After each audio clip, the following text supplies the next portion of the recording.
Having been in this business for over 3 decades now, first as a writer and then as an investor and a keen student of development economics, what always struck me was how difficult it is for nations to succeed and how easy it is for nations to fail. So if you look at the world today, there are about more than 200 countries, as per the IMF and UN, who keep the data on this. Over these 200 countries, only 39 are classified as developed markets. The rest are all classified as emerging nations, and many of these countries have been emerging forever, right? So they have a great growth spurt, they do very well 1 decade, and then the next decade, they give it all up. So you have so many countries in Latin America, in Africa, where their per capita income today is no different compared to the United States, where it was 50 or 100 or even 150 years ago.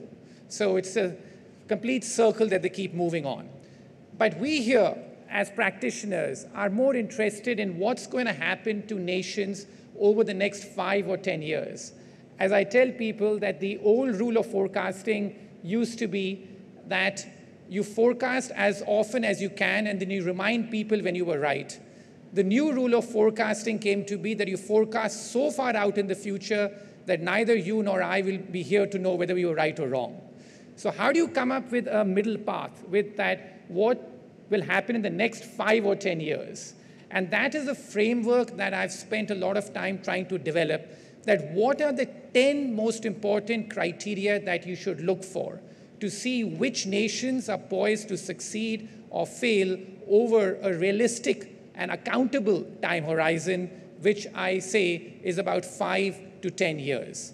So what I'd like to do today with you in the time I have is to take you through these 10 critical rules that I have come up with based on backtesting, empirical evidence of what are the 10 most important things you should look at, from population to politics to debt, currency, and geography and inequality, and which countries at the end of the day, when you do this ranking, rank as good, average, and ugly. So let's get started.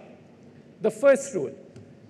The key for the starting point of economic growth has to be, or is, population growth, which is that having a strong growth in your labor force is a necessary but not a sufficient condition for high economic growth. So there is no country in the world that has been able to grow at a rate of more than 5 or 6% a year without its labor force growing at a rate of at least 2% a year.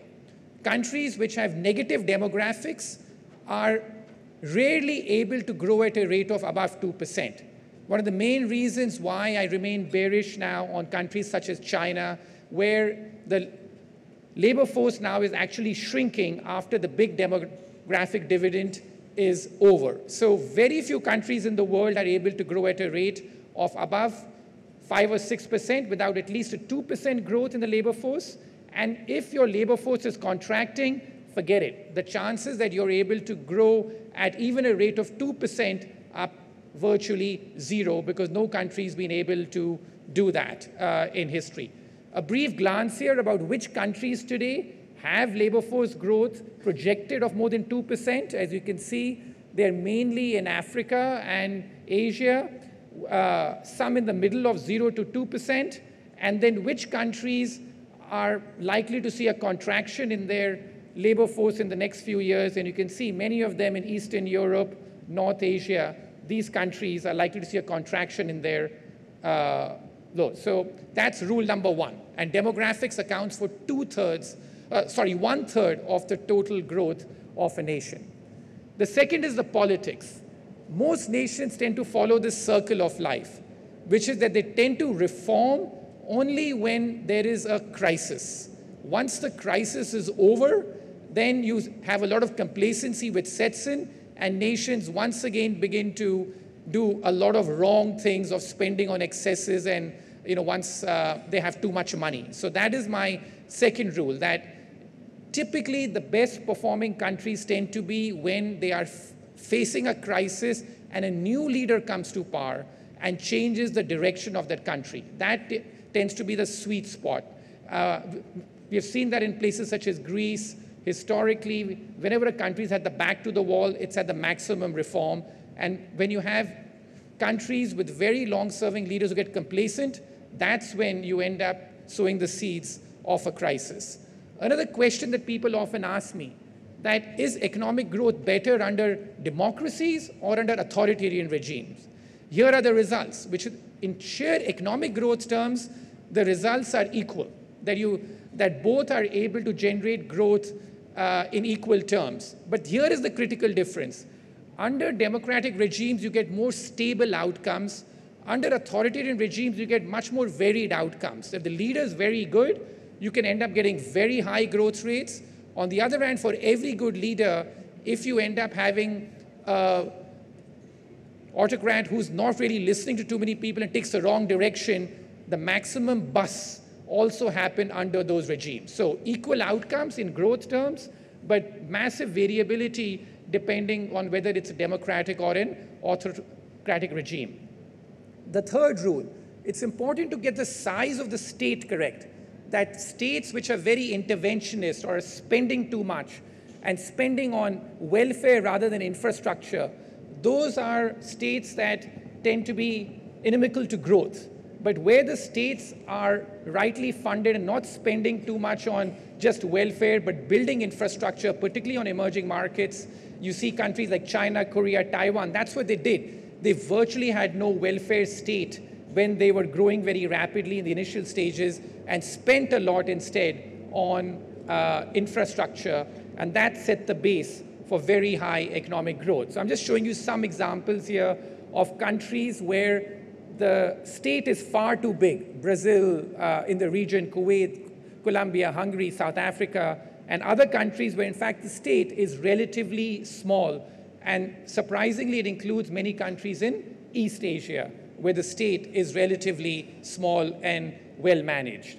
This is another thing about which states spent too much stimulus that they did at the time of the pandemic. On the right-hand side, as you can see here, and then which states were relatively moderate in their spending habits. I move to the fourth slide, possibly like the most important here for a crisis standpoint, that if there's a single most important predictor of economic and financial crises, it is when countries accumulate too much debt over a short time horizon, no matter what the starting point. If countries accumulate too much debt, particularly on the private sector side, in the short term, which I say is 5 years, those countries tend to be the most susceptible to a crisis or even an economic slowdown. So when I look at the countries here, which are the countries which have taken on a lot of debt over the last 5 years? Korea, China, Thailand, Argentina, Qatar possibly. And then which are the countries where the balance sheets have been relatively delevered? You can see Greece, Poland, even Turkey, Egypt, Mexico. These are countries where the debt levels, particularly on the private sector side, which gets you into trouble, the balance sheets are relatively clean. And then we look for countries, where the debt levels are very high compared to their income levels. This is where China stands out, that its debt level compared to its per capita income level is very high. It's close to 300%. That is comparable to the United States, even though the US per capita income is 5 times larger. So these are countries where the debt levels are relatively high, and then we have countries where the debt levels are relatively low, such as UAE, where the debt levels are relatively low out here. The next is about currency. Currency is really important, which is that the cheaper the currency, the more competitive it tends to be. Emerging markets usually need cheap currencies to grow. China did that very successfully. Korea, Taiwan did that successfully, of having a cheap and stable currency. That is the bedrock usually of very strong export growth, and often key success stories involve that. Today, which currencies are expensive and which are relatively cheap?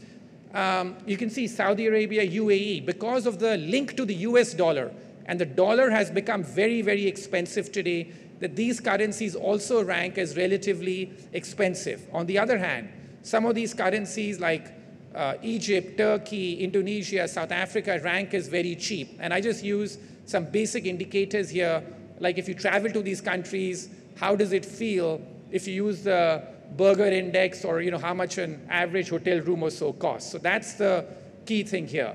And the other thing you have to look at is the current account deficit. Which countries have a very high current account deficit? Which countries are running very large surpluses? So the offset for the UAE, for example, is the fact that even though the currency feels expensive on these indices, because it's running a very large current account surplus, it doesn't need that much capital inflow to try and balance its books. On the other hand, countries which have both a large current account deficit and its currency is also expensive, that is real trouble for a country. That's where Brazil, Russia, and all used to be a decade ago, and I was very bearish on that. Investment. What is the sweet spot as far as investment is concerned? It's about 25 to 30% of GDP. When a country has 25 to 30% of their investment as a share of GDP, that's the sweet spot. Which countries are too high when they're above 40%? China, Qatar. Relatively low, South Africa, Colombia. Too low, almost, which is what makes them more prone to inflation when you don't invest so much out there. And here again, we see that when countries have very high investment to GDP ratios, that's when they end up also having declining productivity over time. Inflation. I think you have to watch both consumer price inflation and asset price inflation. Which countries are outliers today as far as inflation is concerned? You can see it, Argentina, Turkey, Egypt, Nigeria, Hungary, when the median inflation across emerging markets is about 5 or 6%, which are much higher. Which are the relatively low inflation countries? Taiwan, Indonesia, some of the UAE, and China, of course, is bordering on deflation. But the sweet spot for inflation in emerging markets tends to be about 4 to 5%. In the developed world, it's about 2%. Emerging markets tend to have somewhat higher, stickier inflation. About 4 or 5% tends to be the sweet spot. Countries very much outside that corridor are countries that rank relatively low on my inflation score. Similarly here, you have to look at asset price inflation, because when countries have very strong increase in property prices or asset prices, those are countries, particularly when it's financed by debt, which tend to be most susceptible to a crisis as well. Moving to my 8th point, geography. It's so important. If you look at the history of the world, the best growth outcomes tend to be countries which are in the sweet spot of geography, in the best trade routes, best linkages, countries which are seeing a massive increase in their export share. And here I have to say that even I was surprised how well the UAE, for example, is doing in terms of how its export share in the world is increasing, along with countries such as Vietnam or so. Because if you look at, like in UAE, it's not just oil, I found that it's gold, jewelry, electronics, that the export share is increasing. So these countries are what rank well on the geographical sort of measure, and which countries are losing export share in the world. And you can see that, which are Russia, Saudi Arabia, because of course, a lot of it is because of oil, but Colombia, Argentina as well. And then which countries are opening up more, whether it's this is, of course, you have to now, in any geography, it's not about trade anymore, it's about the digital economy as well. Which countries are like imposing more restrictions on data coming in, and which are relatively more liberal. You can see the top 5 here again, which are being much more restrictive, including India here, and which countries are being relatively liberal in opening up to more digital information. Inequality. It is countries with very high wealth inequality are susceptible to political backlash, and also that much more inimical to economic growth. So I formed a billionaire index, in fact, with 3 metrics. Billionaire wealth as a share of GDP, which countries have so-called too many billionaires coming from industries which are rent-seeking, and which countries the billionaire wealth is inherited or self-created. So you put these 3 together, and here are the results. Which are the countries that rank relatively well and which are most vulnerable. You can see Russia, Chile, South Africa, even India. Lots of billionaires are the share of the economy.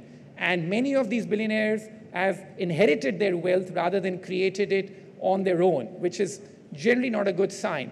Which are least vulnerable? You can see here that including UAE, Hungary, Poland, where a lot of the billionaire wealth is relatively low, and also a lot of it is in terms of in the right kind of industries. My last indicator, this is much to do with sentiment. And this is a contrarian indicator.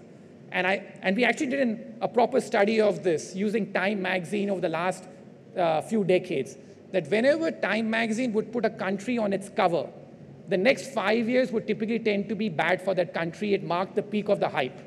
On the other hand, whenever Time magazine wrote about like a country in a negative way, that often marked the bottom for that country's prospects. So it just tells you, it's not just picking on one magazine, but when something becomes part of the popular culture, that's when things you have to watch out for. On the other hand, which countries people aren't talking too much about, not too much hype, those are countries that do relatively well. So in the interest of time, what I'd like to do is to summarize. This is how the score sheet looks. What I do with my team is that every quarter we sit down and rank all the countries in the world on a scale of 1 to 10. 1 being the lowest, 10 being the highest, on all the 10 metrics, and come up with a weighted score of how the countries are looking. So we have an internal proprietary score sheet on this. These are the summary results. Which countries are ranking good today, which rank as average, and which rank as, sorry to say, outright ugly. And again, it's important to keep updating this so that you know if things change. But normally, the system has been devised to be a good predictor for the next 5-10 years about which countries are likely to see growth accelerate and be high, and which countries are likely to see growth decelerate and be relatively low.